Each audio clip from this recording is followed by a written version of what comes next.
Hello everyone and welcome. Muito bom dia desde a Califórnia, boa tarde ou boa noite, independentemente onde estejam.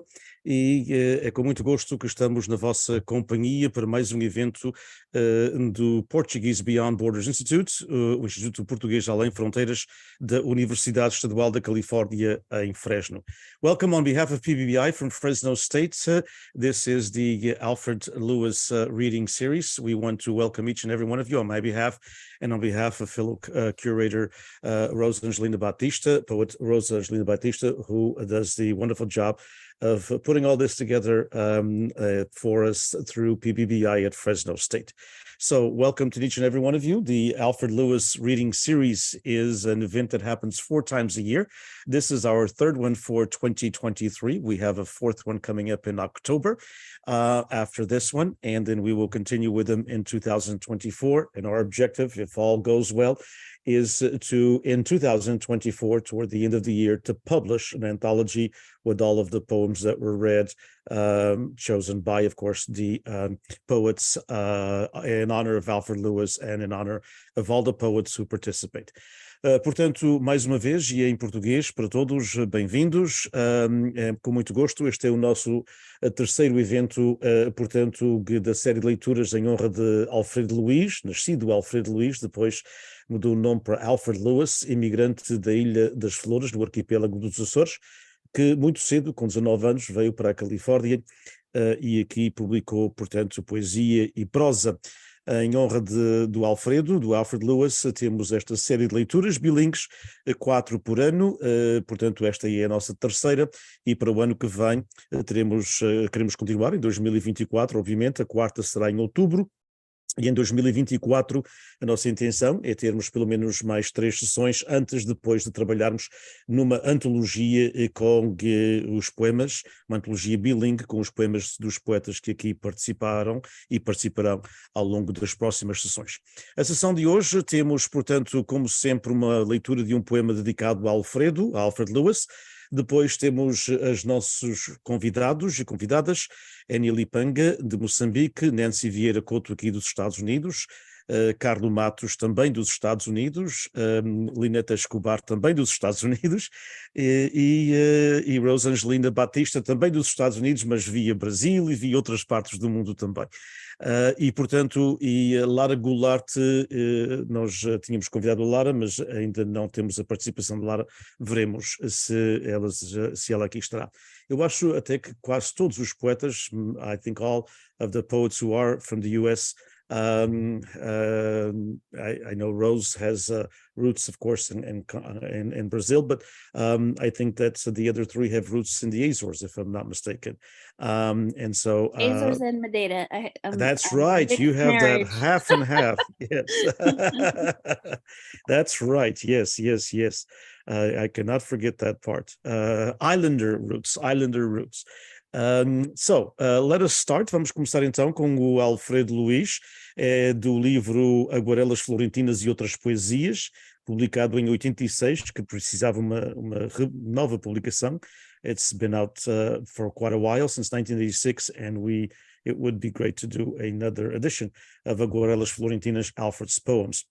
Depois da Missa, After the Mass, and Rose, if you'll do the honors, please, em português, o poema do nosso Alfredo. E mais uma vez, boa tarde para todos. Alfred Lewis, Depois da Missa. Saíram da igreja, o sol estava sem brisas e sem bruma à sua espera. O sermão fora bom. O padre Antônio falou-lhes do que é mal, de tentações, do que é preciso para combater o príncipe do invisível pecado. E os novos, como lebres, caminharam para a ribeira, deslizando agora quase a dormir, por entre as canas rocas, onde as heróis, engordando no lodo, com jeito e sorte, iriam ser raptadas, 2 ou 3, e fritas na sertã, sobre cepo de faia na lareira. Não era assim com os velhos, quase todos paravam no lugar do tio Rodrigues para fumar um cigarrito, beber vinho abafado, um copinho talvez, e falarem dos tempos que passaram longe da ilha na pesca da baleia. No entretanto, as senhoras de casa, debruçadas nas paredes de pedra, falam disto ou daquilo com as vizinhas, filhos a trabalhar na Califórnia, sapatos, roupas boas e comida, tão boa como aquela que o rei comia. E as moças espreitando das janelas, varrem a rua com os seus olhos negros ou azulados, esperando alguém que, passando por lá, lhes diga coisas alegres, misturadas com sorrisos, bastante para passar um dia feliz. In English, after Mass, Alfred Lewis, originally in Portuguese, as Rose read it. They left the church. The sun was without a breeze or a mist waiting for them. The sermon had been good. Father Antonio spoke to them about what's bad, about temptations, what it takes to fight the prince of invisible sin. And the young ones, like hares, walked on to the stream, gliding now, almost asleep, among the stubby reeds where the eels, fattening in the mud, with his skill and luck, they'd be snatched, 2 or 3 of them, and fried in the pan over a beech stump in the fireplace. It wasn't like that when the old men, almost all of them, stopped at Uncle Rodriguez's place to have a cigarette, to drink a little wine, a small glass, perhaps, and talk about times gone by away from the island, wailing. Meanwhile, the ladies of the house, leaning on the stone walls, talking about this or that with their neighbors, their children working in California, shoes, clothes, nice things, and food as good as the food that the king eats. And the girls speaking out at the windows, sweep the streets with their black eyes or blue eyes, waiting for someone to pass by who will tell them joyful things mixed with smiles, enough to make it a happy day. From far away, the voice of a horse hound from the stripped cliffs of the gravel pit. Alfred Lewis. So we will go to our invited poets now, and we'll start with Énia. Énia, portanto, nossa convidada de Moçambique. Uma honra tê-la conosco, bem-vinda.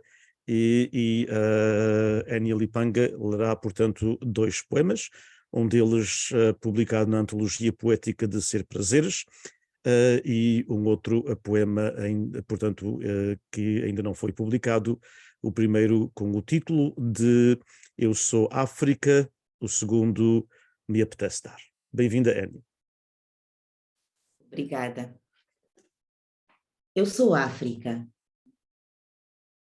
África de olhos brancos, que sente nos poros a nascença da humanidade. Vidas do transato tempo que nascem do rio da minha respiração. África sou. Meu pretérito ferido pela escravidão, meus olhos com sonhos de imensidão. Outrora fustigada pela solidão, sólida hoje, viva na vida dos meus filhos. Eu sou África rasgada em lágrimas na então esfera, renascida e cheia de esperança, é meu ventre, frutos da minha perseverança. Eu sou mãe, pois ofereço a atmosfera, sou bela e cheia de cores da natureza. Colorida de águas e banhada de infância, África, África de bela beleza. Eu sou África. Lindo poema. We'll try it in English. It won't be as beautiful as it is in Portuguese. I am Africa. Africa with white eyes that feels in the pores the birth of humanity, lives of a bygone time, that are born from the river of my breath, Africa. I am. My past wounded by slavery, my eyes in dreams of vastness, once battered by loneliness. solid today and alive in the lives of my children. I am Africa, torn to tears in the thin sphere, reborn and full of hope in my womb. Fruit of my perseverance, I am mom, for I offer the atmosphere all beautiful and full of nature's colors. I am colored with waters and bathed in childhood. Africa, Africa of rare beauty, I am Africa.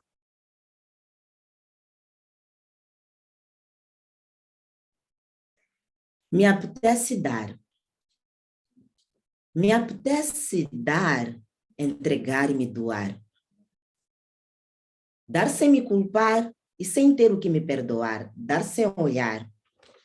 Dar a chamuça, dar o biscoito, dar a torta e a direita. Não fechar as minhas portas e dar à esquerda. Me apetece entregar, me ofertar, sem que em mim resida a culpa de ter me entregue sem luta. Dar sem qualquer compromisso. Dar sem me unir, dar apenas para chegar lá. E sem ninguém para me apontar, dar. E ficar sem peso na consciência, se calhar ter de deixar de ser mulher, paciência. Tantas vezes não dei e não por preguiça, mas porque fui ensinada que a fruta era sagrada e só a devo dar ao consagrado. O mesmo consagrado que só dá para o seu agrado e é feliz. Porque dar para muitas é sinônimo de grandeza. Para mim não importa o sexo, um ser humano lá existe, então que se lixe.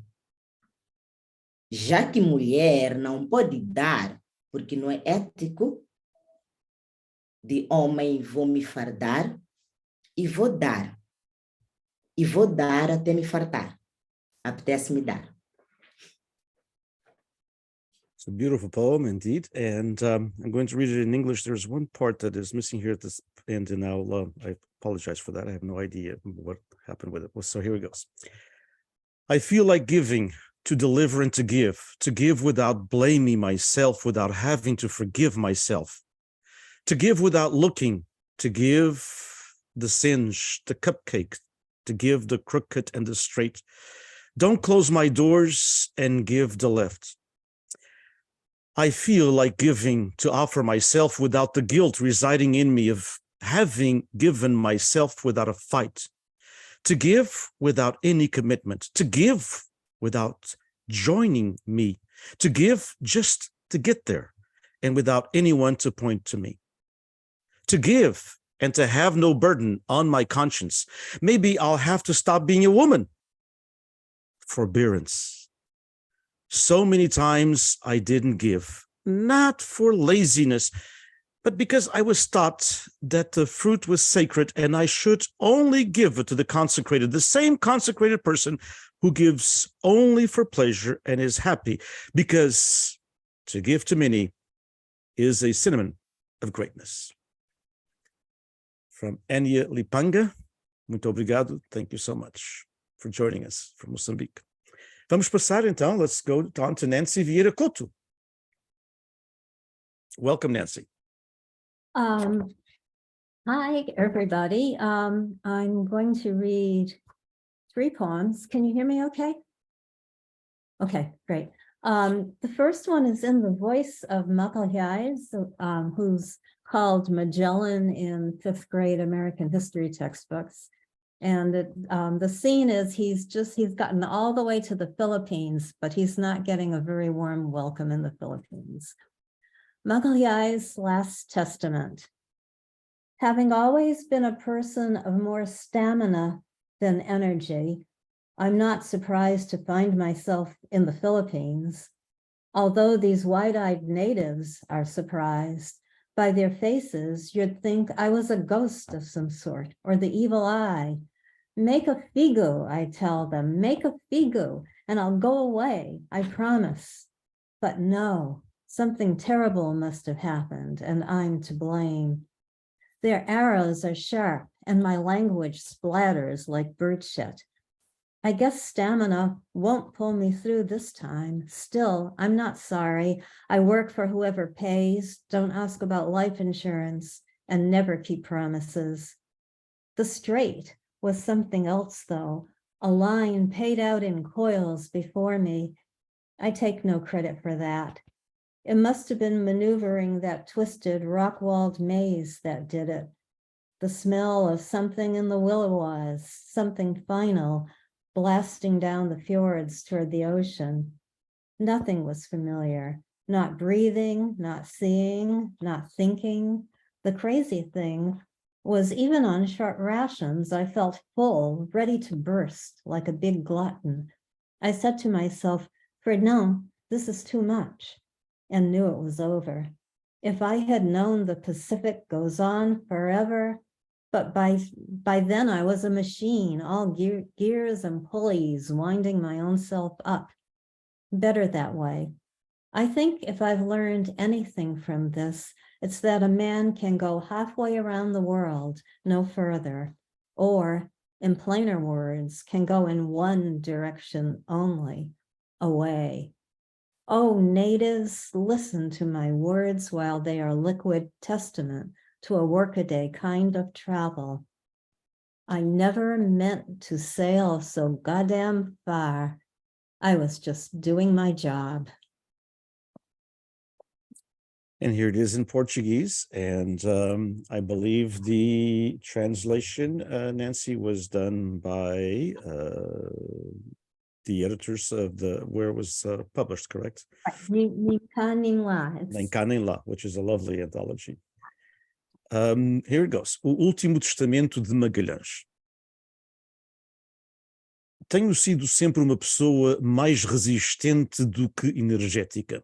Não me espanta dar por mim nas Filipinas, embora estes nativos de olhos arregalados se espantem. Pelos seus rostos pensar-se-ia que eu seria algum fantasma ou um mal-olhado. Façam figas, digo-lhes, façam figas. E eu vou embora, prometo. Mas não.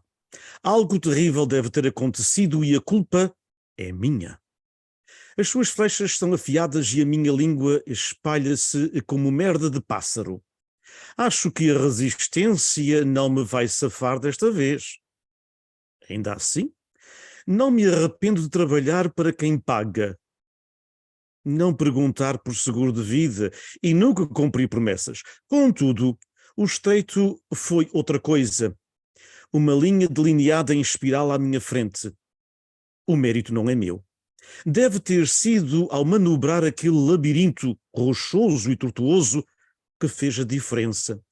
O cheiro de algos nos ventos fortes, algo final despenhando-se dos fiordes em direção ao oceano.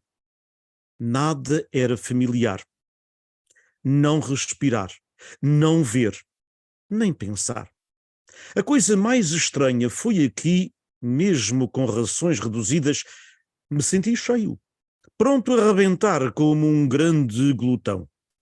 Disse a mim mesmo, Fernão, isto é demais. E soube que tudo acabara. Se eu soubesse que o Pacífico não acabava, mas então já eu era uma máquina, todo engrenagens e polias, dando a corda a mim próprio. Melhor assim. Acho que se aprendi algo disto tudo é que um homem pode atravessar meio mundo, não mais, ou, em palavras mais simples, pode ir apenas numa direção, para longe. Oh, nativos, ouçam as minhas palavras enquanto elas são o líquido testamento de uma viagem prosaica. Eu nunca quis navegar toda esta maldita distância. Eu estava apenas a fazer o meu trabalho.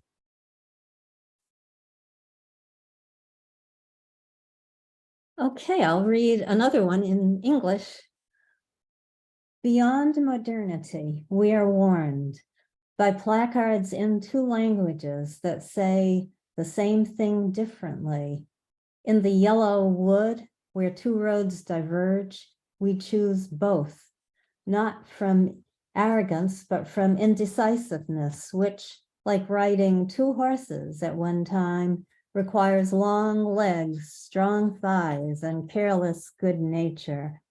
The world flicks by, each leaf magnified, as we sample this new bar soap, that breakfast sandwich. Placards in 2 languages praise soft drinks and party politics.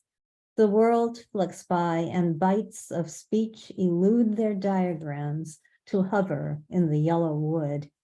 It is late and soon the world will be different.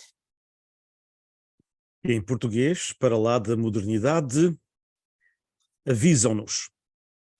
Placares em 2 línguas a dizer o mesmo de maneira diferente. No bosque amarelado dividem-se 2 estradas. Escolhemos ambas, e não é por arrogância, mas por indecisão. Coisa que, como montar simultaneamente 2 cavalos, requer pernas compridas, coxas fortes, falta de complexos, boa têmpera. O mundo passa e cintila, cada folha ampliada, enquanto tomamos o novo elixir em loção, a sandes do pequeno almoço. Placares em 2 línguas louvam gasosas campanhas políticas. O mundo passa e cintila e arranha frases que driblam os diagramas para pairarem no bosque amarelado. É tarde e cedo, o mundo será diferente. Okay, before I read the last one, I just want to say a couple of words about the translations. This book, this anthology was sort of not really an experiment, but it was put together by professors and professional translators who were teaching students, teaching future translators. So it was a group effort, and the best translations were sort of put together. Before that happened, I was involved in an experiment that was set up by Rui Azevedo, who's one of the editors of the book, and he set up he set up this computer thing where I was online while the students were actually doing the translating so that they could ask me if they had any questions. And I thought, well, they won't have any questions. And the poem mentions the title of an American cowboy song, and I thought maybe they won't know American cowboy songs, but everything else is straightforward. And in the poem, some senior citizens are reminiscing, and this is like toward the end of the last century, and their reminiscences go back to the beginning of the 20th century. And the first question I got was, what is a running board? Naturally, they were too young to know it, to ever have seen a running board. And then someone wanted to know, what are clip-on earrings? And I thought, well, they probably have nicer earrings in Portugal than people have in this country. And then the biggest question, the biggest problem was, what is a pork pie hat? And they were totally stumped. They had never seen a pork pie hat. So it was more of an educational experience for me than it was for the students, because I realized that translating isn't just knowing the words in another language, it's knowing the culture and the time period, and it's almost more work than doing the original writing. So just a shout out to all translators everywhere. They don't get enough gratitude, and they don't get enough money for what they do, and they keep on doing it. The poem,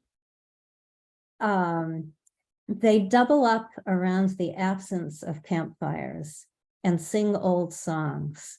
They sing, "Oh, bury me not," and where the campfire isn't, pulls them in, as if that empty center were a sun, and there were planets held in orbit by its force. Where the campfire isn't is the denser for its being bereft of visible warmth. And they double up for warmth, but also for distraction, silliness, the small jealousies surfacing. The women with their perms, perfumes, and clip-on earrings acting coy, and the men in polo shirts and pork pie hats, talking loud, competing fiercely for undivided attention. They know that if they look into where the campfire isn't, they will see the flappers' cloches and silk stockings. They will see running boards, Rita Hayworth, wedding rings, ration books, babies, bungalows, and lawnmowers. Every now and then, someone puts another log on top of where the campfire isn't. They must be very careful not to watch too closely. And thank you for the explanation on the poem. That's a wonderful project, by the way. I'd love to have students that could do that, but it's a wonderful project. And as a matter of fact, just a couple of days ago, or a couple of weeks ago, about a week and a half ago, those of you who followed the New York Times, the book review had an excellent piece, or couple of pieces on translation, and it actually has, if you go there and it's open to everybody, you can see how one translator worked, and she was translating from Spanish, and the word was verdade, verdade, verdade, and it just didn't sound to the rest of it truth, truth, truth. And she worked and struggled, and you followed that along as she works and struggles through that. And she came up, because of the ending of the poem, because of what the poet was trying to say, she ended up changing that to honest, honest, honest. And that's a total different word, but it's what fits for the occasion. She's a well-known translator, there's one's quite a few, of course. She's not well-known, she wouldn't be in the New York Times, obviously, but the process is good to understand. And tell you, I struggle when I translate, and I read there's no secret, but what I do is I read the poem out loud in the language I've translated. I read it, or I have my wife help me by reading it in one language and I read the other, just to see, is it have the same musicality to it? Does it reach the same tone and everything? It's hard, and I don't think I ever reach it, but anyway. Here is a wonderful poem in Portuguese. Aos pares em torno de fogueira ausentes. Eles cantam velhas canções de cowboys. Oh, bury me not, e a fogueira invisível. Atrai-os como se aquele centro vazio fosse sol e eles planetas, mantidos em órbita pela sua força. A fogueira invisível é mais densa pela ausência de calor visível, e eles aos pares juntam-se pelo calor, mas também pela distração, pelas brincadeiras, a ciumeira vindo à tona. As mulheres com as suas permanentes perfumes e brincos de mola, fazendo-se de tímidas, e os homens de polo e chapéu de feltro, falando alto, disputando ferozmente o centro das atenções. Eles sabem que, se olharem para a fogueira invisível, verão as coquetes em cloches e meias de seda. Verão os estribos dos carros, a Rita Hayworth, e as alianças, as senhas de racionamento, os bebés, os bungalows e os cortadores de relva. De vez em quando, alguém deita mais um tronco para a fogueira invisível. Cuidado para não olhar demasiado de perto. Thank you, Nancy. Lovely poems as always. And we will go to Carlo Matos from Chicago, correct? Or somewhere in the world. Yeah, Chicago at the moment right now. Sitting in my basement. Fantastic. Okay, so this first poem I'm going to read is called Os Malditos, and it comes from my book, We Prefer the Damned. Os Malditos. The only people who should be in charge are those who don't want to be. Those who, like my father, wear the terrible luck as summer bears its heavy shawl of humid air. Os malditos, by contrast, do not believe in luck, do not sweat the summer rain or fear a thermal twisting an ear like a grandmother does. Their ambition acquiesces like night, night like burial, night like sugar in my tea, night like the big spoon for slurping with, my grandmother's spoon, and also her knit socks loosening like a bolt of thread. I know it takes great strength to kick down a door without breaking the lintel, or resist snarling at something that would save a piece of string or a shiny bit of foil or a child in danger, because something has to be fundamental, something has to hold tightly like a skein of grief does.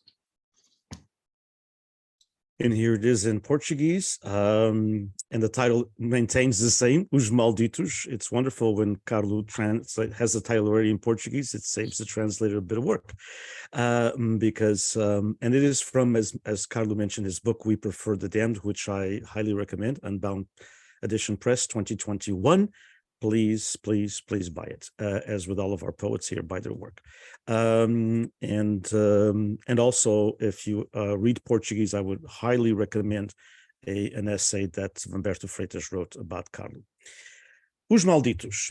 As únicas pessoas que deveriam estar a mandar são aquelas que não querem estar.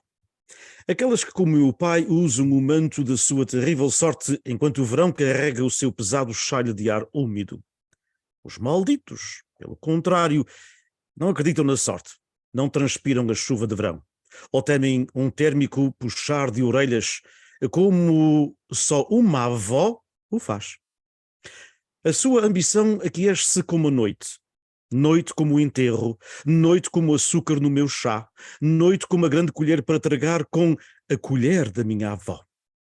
E também as suas meias de malha afrouxando como um rolo de linhas. Sei que é preciso muita força para arrombar uma porta sem partir o dintel, ou resistir, resmungar a algo que salvaria um pedaço de atilho, ou um pedaço brilhante de papel de alumínio, ou uma criança em perigo, porque algo tem de ser fundamental, algo tem de se segurar firmemente, como uma meada de dor o faz. Oh, that sounds awesome in Portuguese. All right, here's the other one. This one's called Os Feiticeiros. Os feiticeiros are the frozen, are her models for the living. The girl who drowned and returned knows this land, the world of cheap plastic sneakers, bad jobs, overtime. She believes, but cannot prove she once worked in a donut shop, a gas station, or a movie theater, the end of the road. She is first generation, loves run-ons, draws animals to her bosom. What if I slept with a duck? She asks. Lucky duck, he answers. They are people who know how to do things and get them done badly, but that is better than the alternative. How changed and afraid are these feiticeiros with their boogeyman's love teeth, their ice and misjudgments. At least they do not pretend to be good people who fall into error, but those lost from view in search of goodness. And again in Portuguese, Os Feiticeiros, the same title. Os feiticeiros estão congelados, são os seus modelos para os vivos.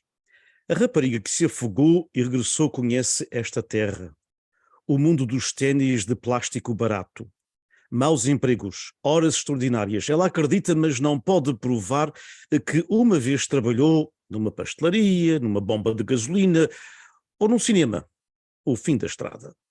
Ela é a primeira geração. Adora taragalices, atrai animais para o seu seio. E se eu dormisse com um pato? Pergunta ela. Pato sortudo, ele responde. São pessoas que sabem como fazer as coisas e fazem-nas. Mal, mas isso é melhor do que a alternativa. Como mudaram e temerosos estão estes feiticeiros, com o dente de amor dos seus papões, o seu gelo e os seus juízos errados. Pelo menos eles não fingem ser boas pessoas que caem em erro, mas os perdidos de vista em busca do bem. It's a wonderful poem, both of them. Thank you, Carlo. And we will go to Lynette. Thank you again, Carlo. Thank you. I've been trying to get messages to Laura, but I don't know what happened today. So I have 2 poems, and I don't know why, but I have one for each grandmother, one from Madeira and one from Fial. So I'm going to represent everybody. The first one is Legacy. Avó Lisa pounds together blue corn and gray fava beans into a warm mush she makes just for me. I remember her doing this long before my brothers were born, before my grandfather died. She always carried this strength, belting out hymns like Ave Maria for her silver friends. Elisa, they say, you sing so beautiful. It makes her smile, a secret smile, the smile she probably gave my grandfather at 13, smile of the little girl becoming engaged, smile of the lady who wishes she could read. Years ago, we went to bingo every 3rd Sunday. All the ladies smelled like white bath powder, Jean Nate in a round paper box, Mrs. Silva, Mrs. Rosario, Mrs. Ponte. They all brought zucchini bread. All let me close the free space for them. Sometimes I won doilies or crochet slippers. Avó would tell me to save them for my hope chest. Then my hope was deeper than her basement, filled with wooden barrels of grandfather's vinho and yellowed calendars of army girls. Today, Avó's house is quiet, like her smile when she doesn't understand the lady at the store and asks me to tell her in Portuguese.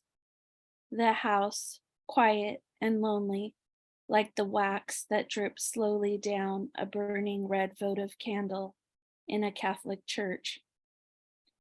They used to tell me it meant God was there, that candle.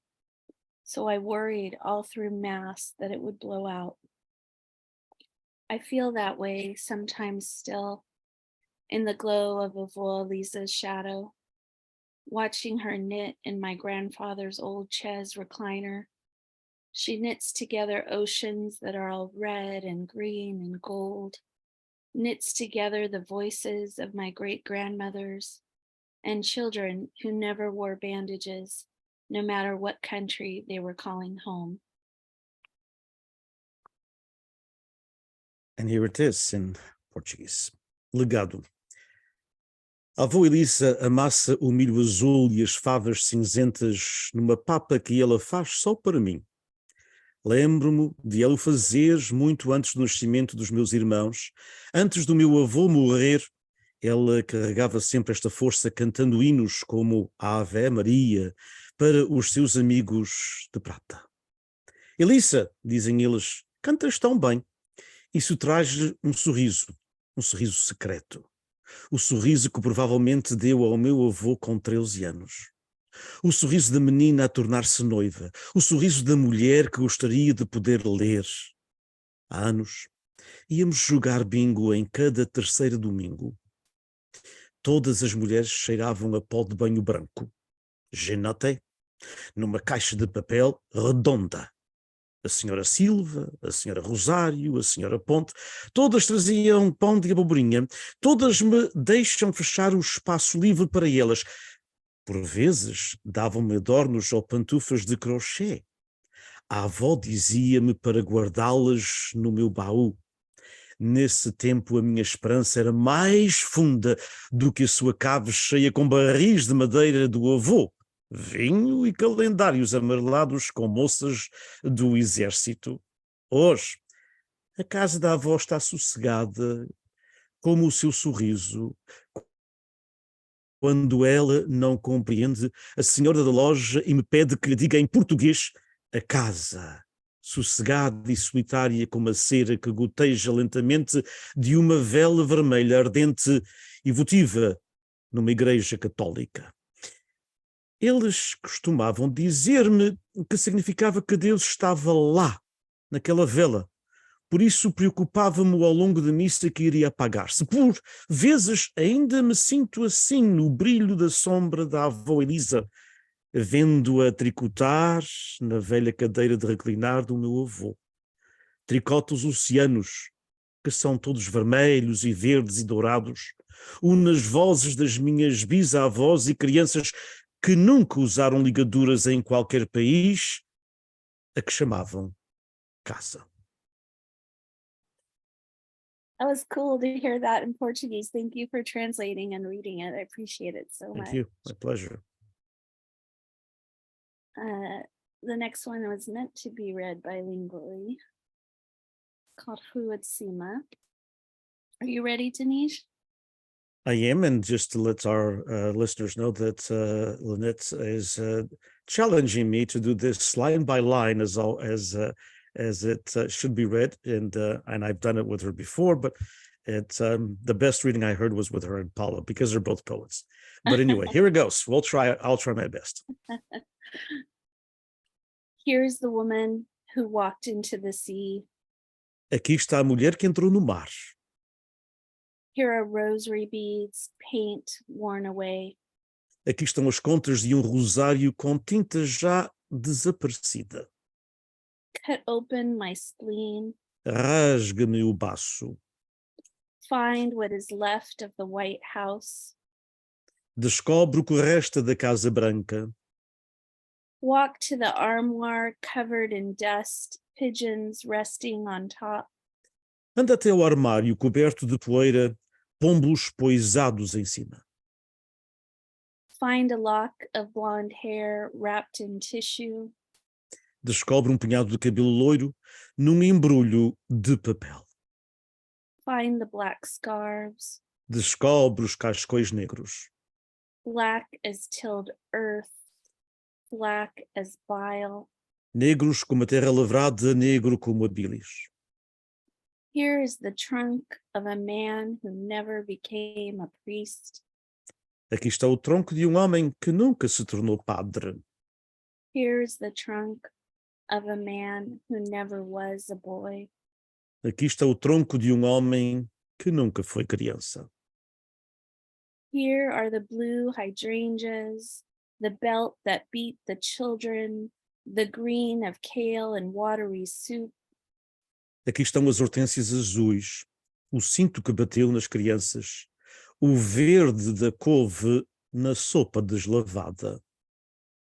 Here are the women who didn't marry, the men who built bridges, the whale teeth carved into lace. Aqui estão as mulheres que não casaram, os homens que construíram pontes, os dentes da baleia talhados em renda.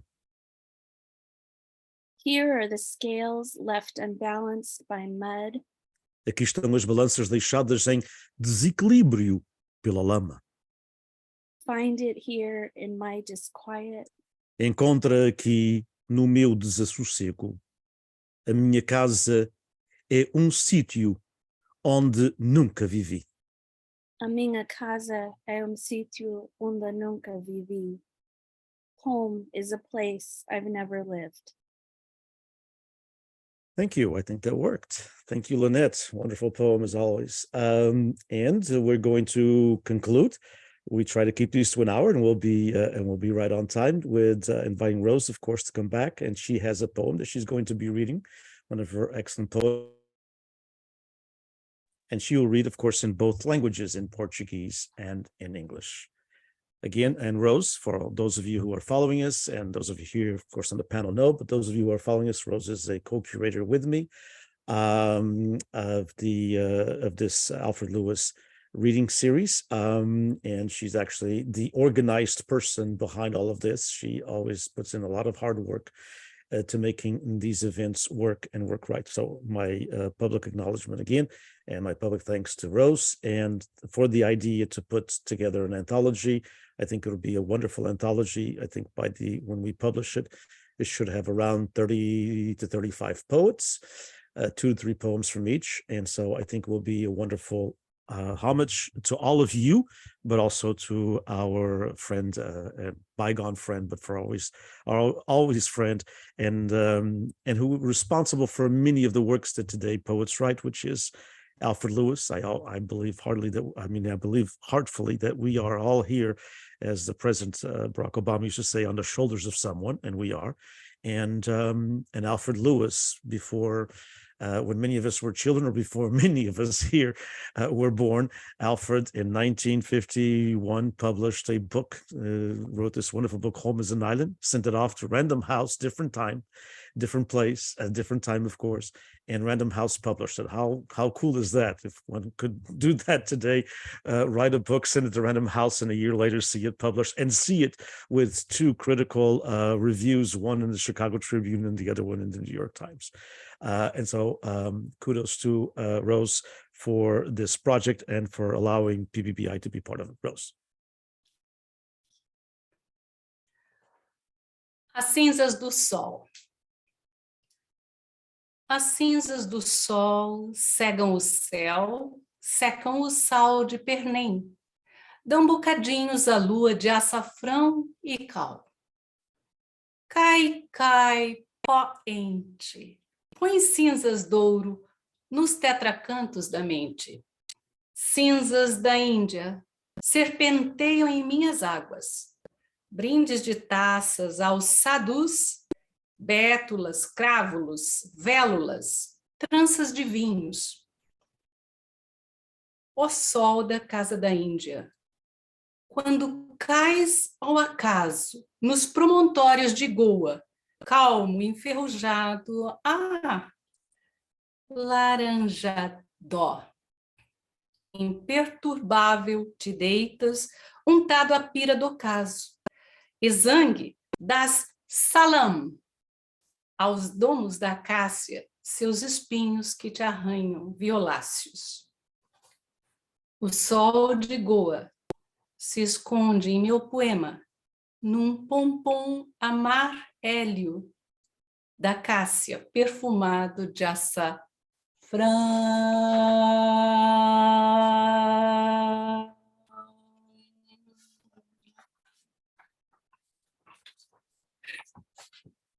Sun ashes. Sun ashes blind the sky, dry up the salt pans of Pernem.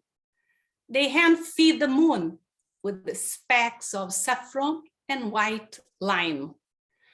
Fall, fall, sunset, golden ashes for the 4 corners of minds. India's ashes meander in my own waters. Toasts raised to sadhus, betel, marigolds, and candle lights. The sun of India's house hides in Goa's promontories, calm rusted orange.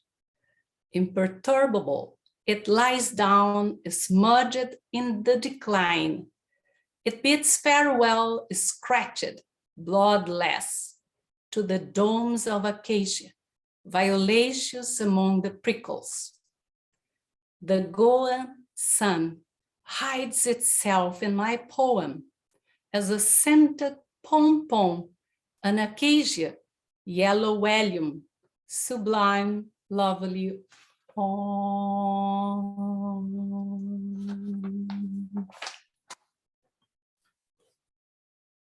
Obrigado, Rose. Muito obrigado. Muito obrigado a Énia também. Temos que conversar, gostaria de falarmos depois sobre a possibilidade de traduzir mais alguns dos seus poemas da Énia. Acho que mereciam ser conhecidos pelo mundo americano, pelo mundo de língua inglesa, portanto vamos falando, se permite, obviamente, e falaremos disso. Thank you all, muito obrigado a todos. Thank you all for joining us on behalf of the Portuguese Beyond Borders Institute. Em nome do Instituto Português Além Fronteiras, da Universidade Estadual da Califórnia em Fresno, em meu nome pessoal, em nome, obviamente, também da Rose Angelina Baptista, e em nome, portanto, como eu disse, também da Universidade e do Instituto, muito obrigado pela vossa participação. Thank you all for participating. Thank you all who joined us live. This will also be archived as always two different posts, and that is through the PBBI Fresno State YouTube channel, and also at our library, the Fresno State Library, in our oral history archive as well, because these poems, these experiences, this great literary creativity is part of who we are in America and throughout the world. Thank you all for joining us. Muito obrigado a todos. Have a great day, great summer. Thank you. Take care, everyone. Muito obrigado. Obrigado.